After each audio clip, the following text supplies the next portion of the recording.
Welcome to the Cash Flow Academy podcast. I'm Andy Tanner, your host. This is where we do our very best to make investing simple. I am full of energy today. We have got such a fun show. We're going to talk about the weaponization of the dollar.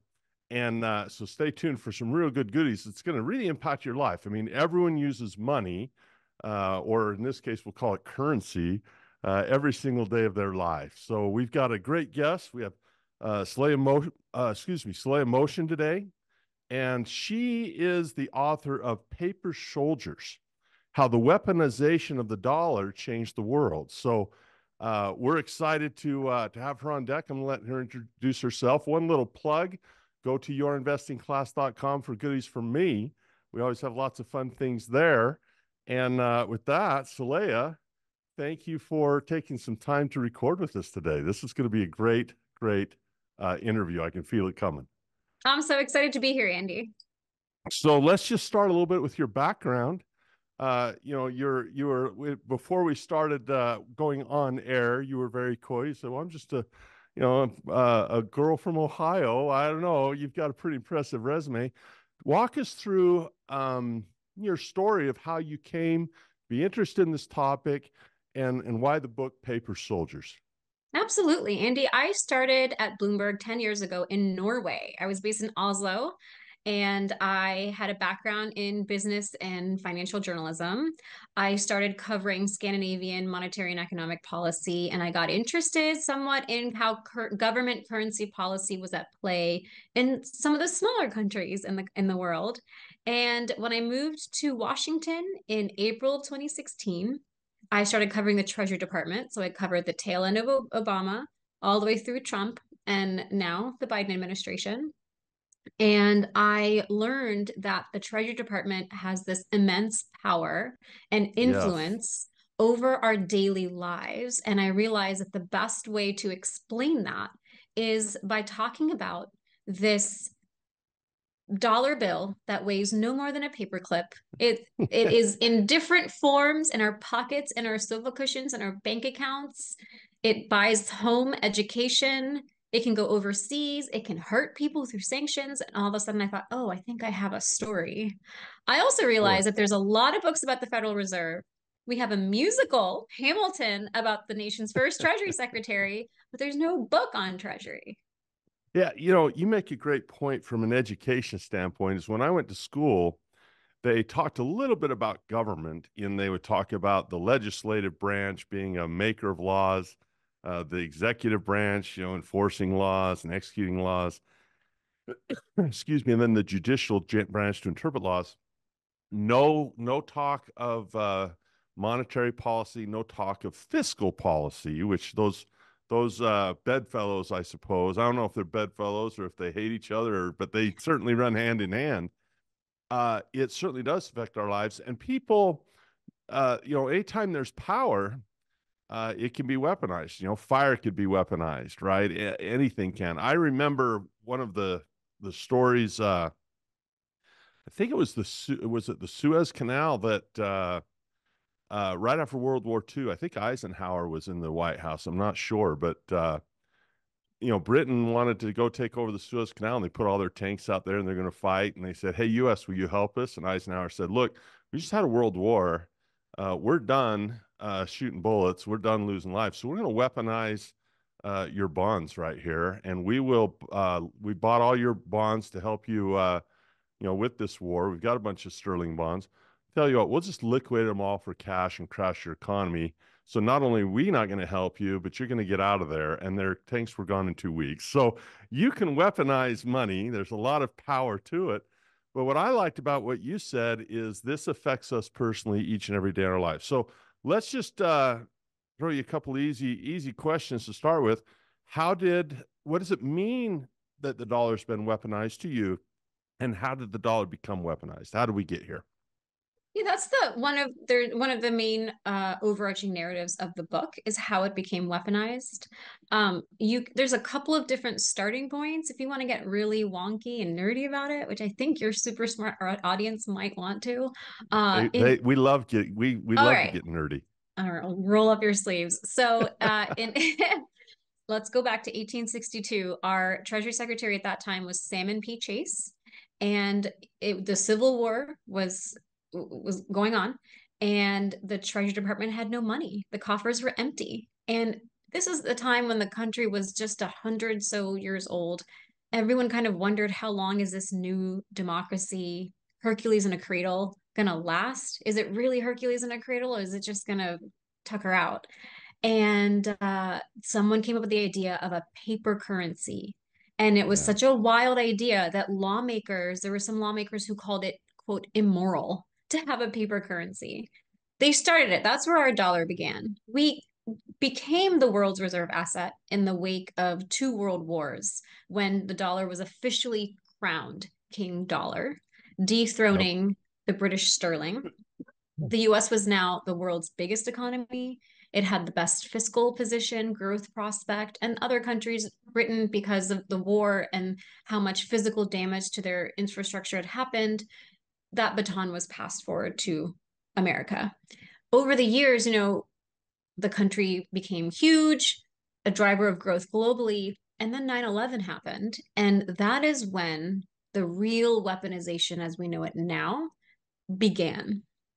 The global interesting. war, yeah, economic sanctions, the US had been doing them for years and years. There was a sanctions unit, but it was that unit at the time was considered a bit of an orphan of Treasury. No one really paid attention to it.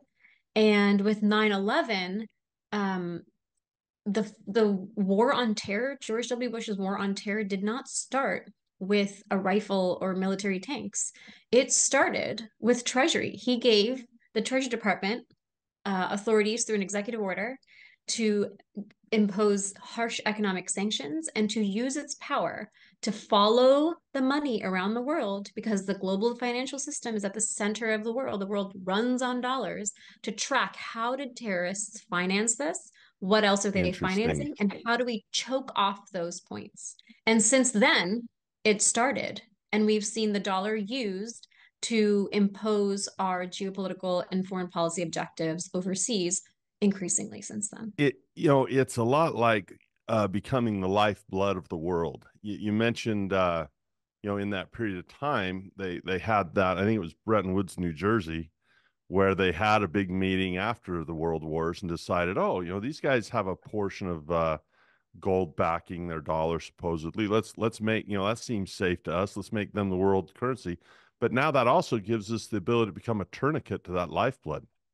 And Yeah. if you can attack a currency, or if you can cut currency off from someone, that truly is weaponization. I remember even in the Revolutionary War, we had the first paper money in the United States, I think, was the Continental. And the Continental Congress said, well, let's print these. But back then, they didn't have the holograms and the real good, the Secret Service Watermarks.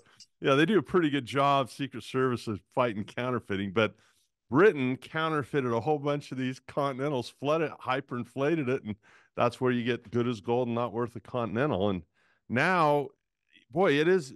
Are people? Here's the next question.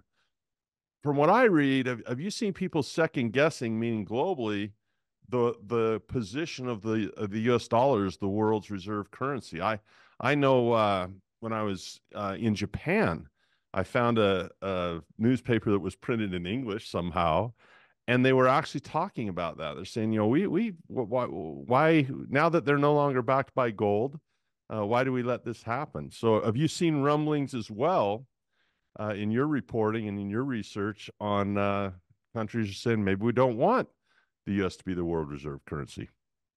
Absolutely. There's a huge discussion going on in economic and political circles in every capital of the world right now Mm-hmm. Mm-hmm. about if countries, central banks, and multinationals and tycoons are too exposed to the dollar.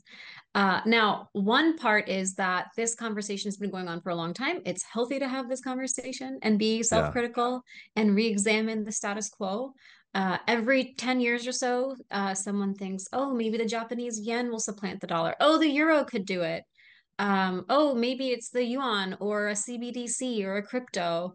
Yeah. One thing to remember is that it's not easy. It won't ever be easy to supplant the dollar because one, we have a lot of incumbent advantages, just sheer size and force. We're the Yeah. world's largest economy. You'd have to take numbers two, three, and four, put them together to get past us in size. The second is just how deeply entrenched the dollar is. Every 90% of financial transactions happen with the dollar. You could be a business tycoon. You could be a farmer in Ghana who is trying to sell their cocoa beans internationally or even across their own internal borders in Africa, but you need to touch the dollar system, right? There is a Yeah. conversation going on. And the reason I think that it's a bigger deal right now in the 2020s than it ever has been before is because it's coming against a landscape in which the world is more fragmented ever since the Russian invasion and those hefty economic sanctions that the US led with 30 plus other countries. Ever since Yes. then, the G20 has been kind of coming apart at the seams. There's a Yep. China-led coalition, there's a US-led coalition. And also look at, the US is a democracy. It is and to be a functioning democracy, we will have self-critical moments. We are in a very self-critical moment right now, and it's playing out in front of everyone. So internationally, our partisanship and our disagreements and unhappiness in the electorate, Yeah. it's it is making the US look a little bit uncertain overseas because it feels uncertain internally, domestically to us, to Yeah. Americans. And that is also affecting the landscape in which the de-dollarization conversation is happening this time. But you mentioned self-critique. I'm a big fan of that. I think people should really draw a line, or rather a distinction between, self-critique and anti-patriotism. You can still be a patriot, you can still love your country and still say, "Hey, we have some problems to fix," right? I'm not disloyal to my children by correcting them or suggesting something. I'm not disloyal to myself. In fact, I'm more loyal if I self-critique a little bit. I think let's kind of, you mentioned a whole bunch of currencies right there. You mentioned China's currency. You mentioned, well, let's put it in three categories: other currencies, uh, cryptos that are non-governmental, like Bitcoin or whatever thousand others you want to talk about, ETH or what have you. Or you also have centralized bank digital currencies that you mentioned.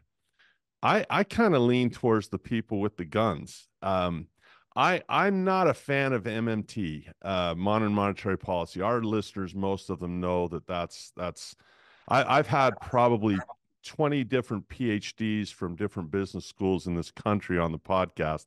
I haven't found one yet that teaches at a university, no matter how right or left they might be, that thinks MMT is a good idea. With that long introduction, there's a sliver of MMT theory that I do think is valid, and that's taxation.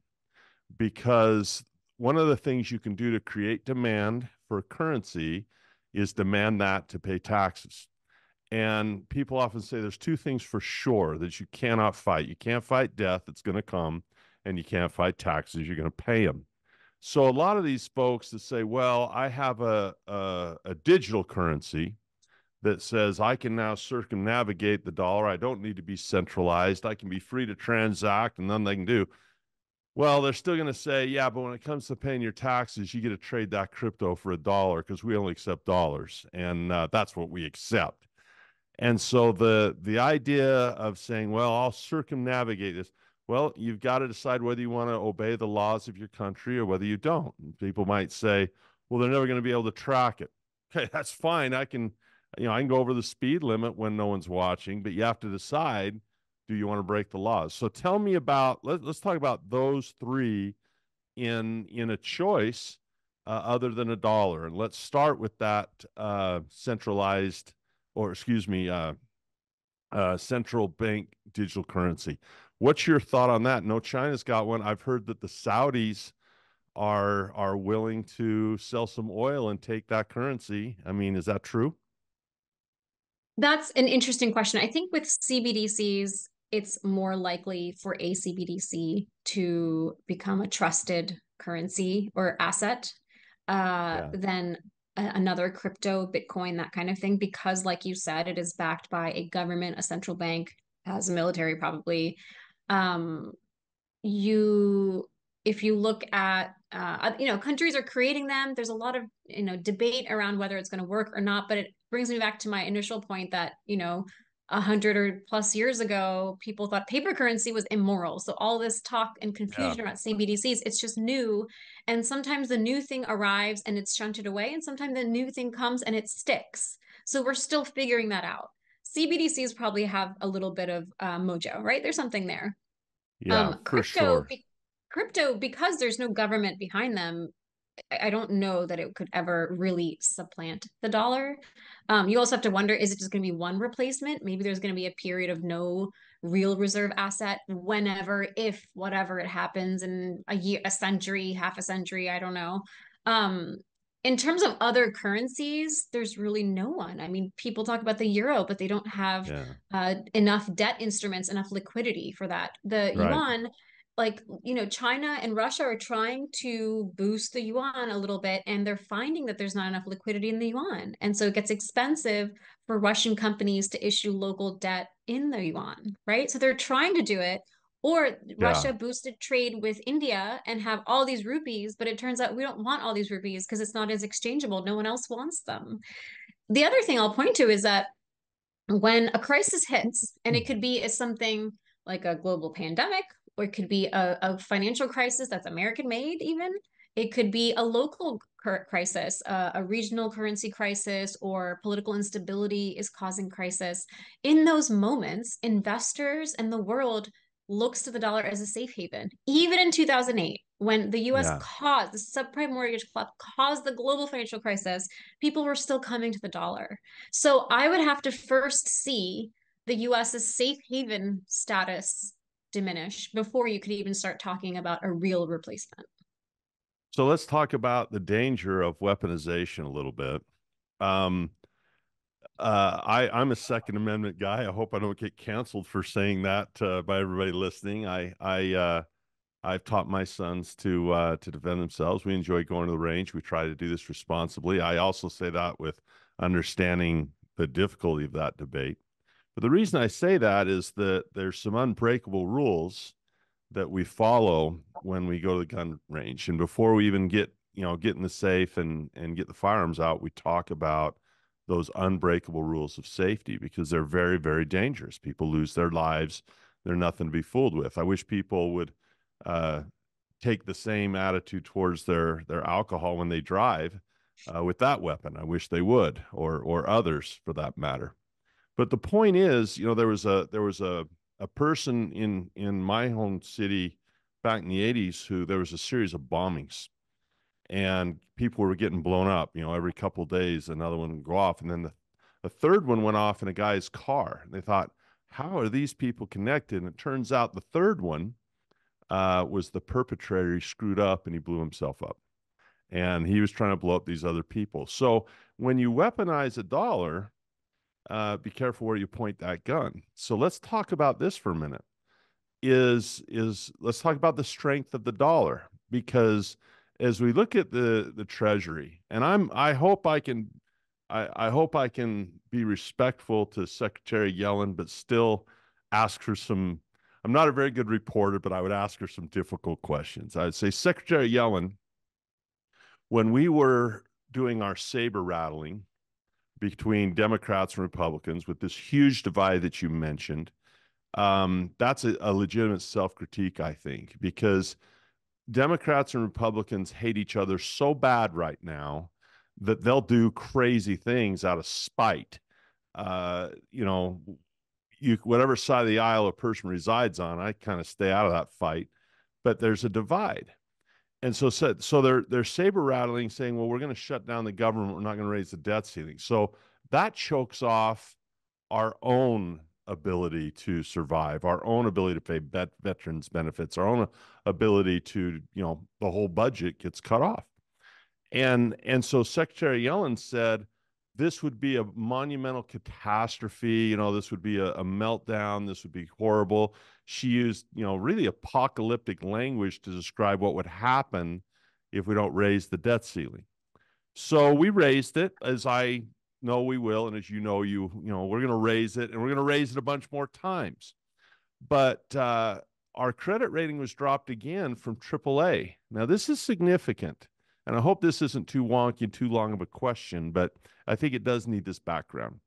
So, when you have a Sharp ratio that says how much risk are you taking for how much reward you're getting, you use a risk-free baseline to judge that against. In other words, if an investment has risk compared to what, and a U.S. bond that's considered risk-free. It's considered guaranteed. Alan Greenspan said we can pay any bill, any bill we want because we can print money. If the U.S. makes a promise, it can be fulfilled. And yet the credit agency said this is not risk-free. AAA down to AA certainly is a degradation, that there's more risk now. So on one hand, you have this idea that the bond is risk-free, but the credit agency is not risk-free. Why? Because the saber rattling can get so bad, we could see out of just spite that there's a risk that one part or the other might just let things choke off for a while. And so there could be risk. So after that happened, Secretary Yellen flipped. She was incensed. She says, "Oh, we're fine. We would. There's no way you should call us having a risky currency." So a week before, massive risk, apocalyptic language. The thing goes down. Okay, we get it raised. Now she's saying, "Oh no, we're fine. The dollar's stronger than ever." Talk to me about a little bit about the debt that the Treasury has taken on, the off-balance sheet commitments that we have, not just the money we've borrowed, 30 plus trillion, but the 200 we promised. What does that do to the strength of the dollar? Do we want a strong dollar? Do we want a weak dollar? Long question, long setup, but important one to give context to. Strength of the dollar considering our debt. What's your take? Absolutely, Andy. It was such a great question, actually. If you look at, I've always loved studying different empires, Roman Yeah. Empire, Greek Empire, Ottoman, and British Empire. And the thing that started the downfall for a lot of them was running out of money and having a bad fiscal outlook or setup up. Wow. So Wow. debt and deficit is not good. Now this country was built to have debt. Alexander Hamilton said debt is the price of liberty for us. And our credit is strong. Open up a dollar bill, it says, "In God we trust," but really the dollar bill represents the faith and credit that the US has and others have in our country and our Yeah. institutions, our democracy. Yes. But I think what's worse is the partisanship. It's that we can't agree on the color of the sky, really. It's true. It's Right? true. And so, in order to have healthy public financing and a healthy fiscal picture, we need more unity Yep. on these serious issues. But every time the deficit comes up, like you just described, it's a fiscal comedy of errors. And that's Yes. what the ratings agencies are picking up on. So I conclude the book. Look, to me, this book was my small act of patriotism.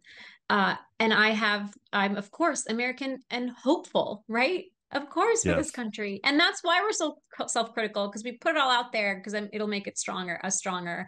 I end on the note that no foreign threat can affect the country's superpower, hegemony, the dollar's role, the dollar's centrality or dominance. Nothing can touch us as long as internally we are strong. And that's something I learned from Treasury Secretary Hank Paulson when I interviewed him in the book. That's something that he really drove home for me.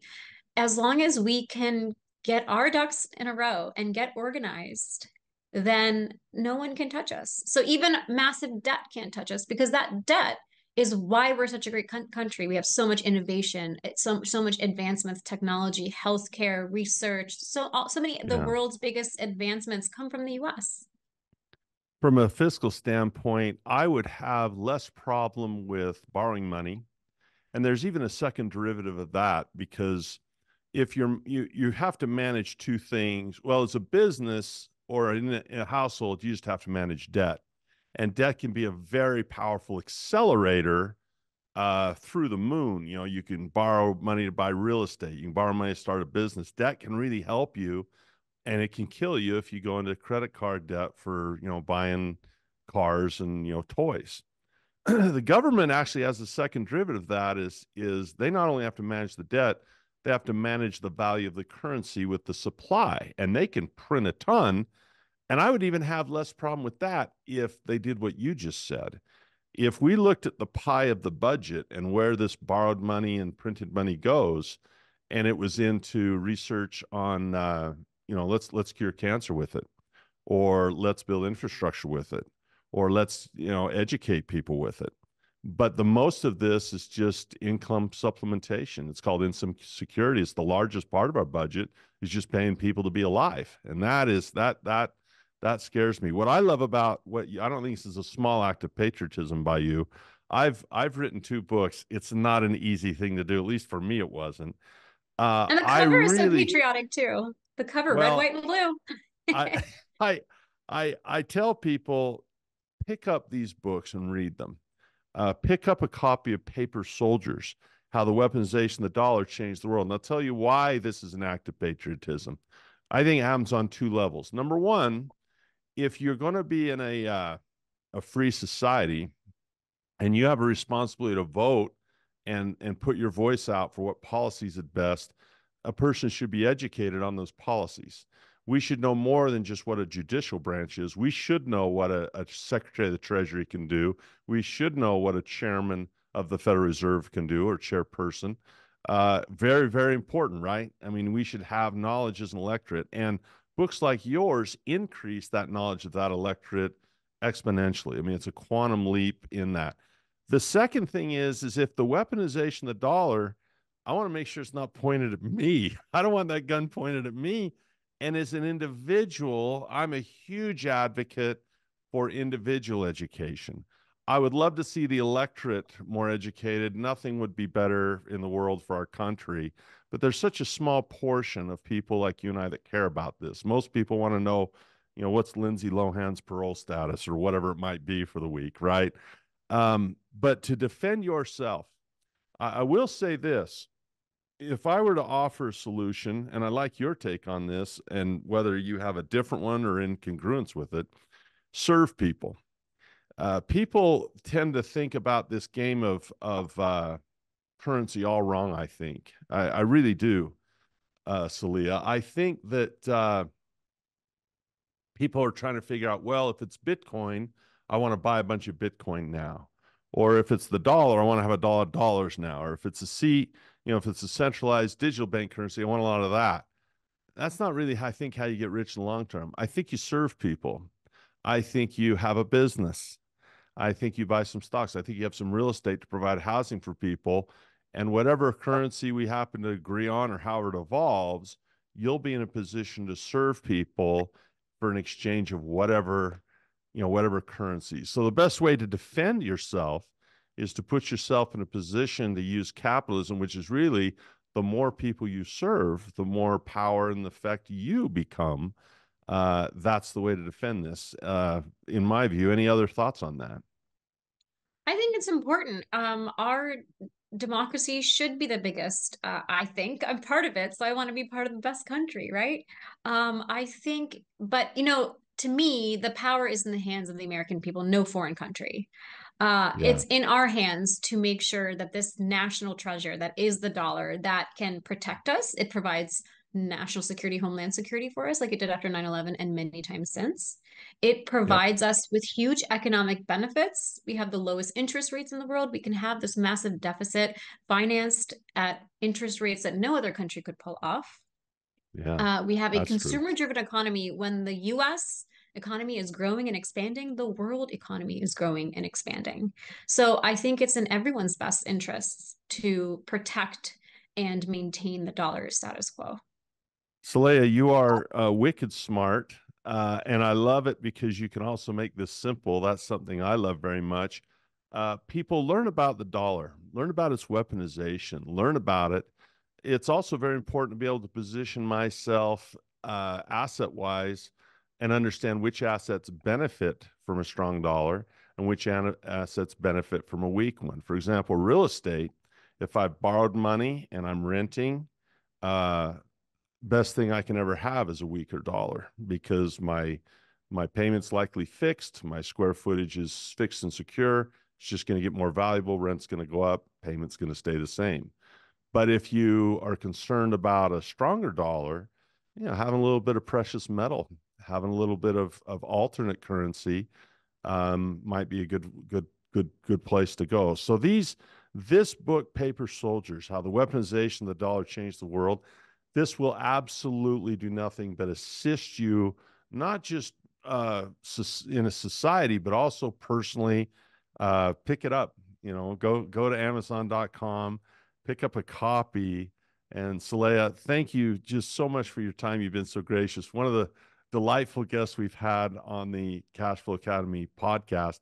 Final words for people that let's do a rhetorical plea towards people who are apathetic, who say, look, there's Chicken Littles all the time saying the sky is falling.